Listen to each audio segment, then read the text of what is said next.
इस वित्तीय स्थिति में के लिए अगर कोई जिम्मेवार है तो पिछली भारतीय जनता पार्टी की सरकार, जिन्होंने जो जनता का पैसा है, जब उनके पास रेवेन्यू डेफिसिट ग्रांट जो केंद्र सरकार से मिलती है, जो फाइनेंस कमीशन द्वारा 15th फाइनेंस कमीशन द्वारा तय की गई थी, उसके अनुसार पहले वर्ष उनको 10,000 करोड़ रुपया मिला और 10,000 करोड़ रुपया मिलने के बाद ये रेवेन्यू डेफिसिट ग्रांट कम होती गई। हमारी सरकार आने के बाद इसमें और कमी आई और अगले वर्ष 10,000 से घटकर 3,000 करोड़ रुपया रह जाएगी। यानी कि जो 15th फाइनेंस कमीशन टैक्सेस में जो राज्य का शेयर है, उसका 70% जयराम ठाकुर जी की सरकार ने अपने कार्यकाल के समय एग्जॉस्ट कर लिया है, यानी कि उसका उन्होंने खर्चा कर लिया है। उसके बाद ऐसी स्थिति पहले कभी नहीं थी। हमारी सरकार ने इसमें नियम अपनाकर और आगे कैसे बढ़ना है, इस दिशा में पहले बजट से ही हमने अपनी रूपरेखा तय की है। दूसरे बजट में भी उस रूपरेखा को हमने आगे बढ़ने के बारे में बताया गया है। हमारे आर्थिक प्रबंधन से और हमारे जो हमने काम किया, हमारी अर्थव्यवस्था में सुधार होता दिख रहा है।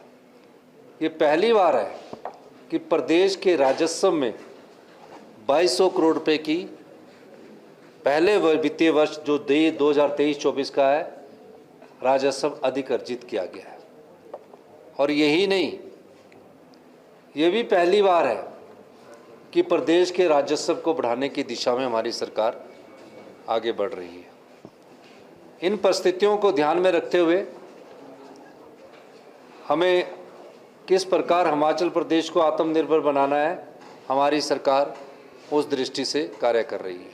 हमारी सरकार ने ये फैसला किया कि जो हमारी रेवेन्यू डेफिसिट ग्रांट जो वर्ष 2023-24 में घटकर जो 24-25 में सिर्फ 3,000 करोड़ रुपया रह जाएगी। इसके अलावा जब आपदा आती है, आपदा के बाद हमारे को जो हमारे टैक्सेस होते हैं उसका एक शेयर आपदा में रखा जाता है।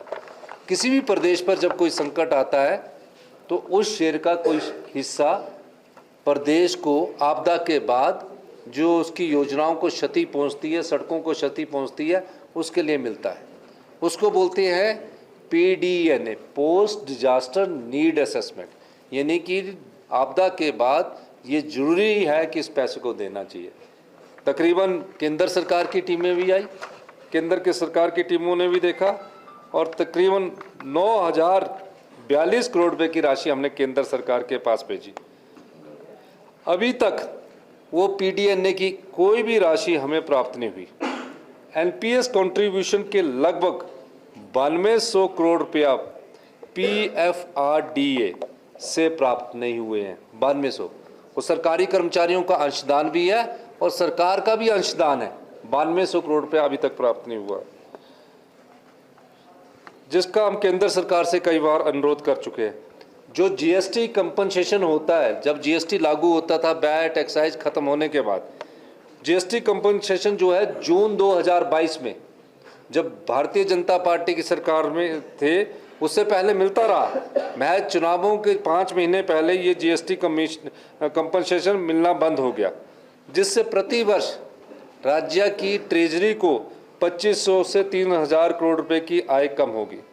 OPS बहाल करने के कारण हमारी जो बोरोइंग है वो लगभग 2,000 करोड़ से कम कर दी गई।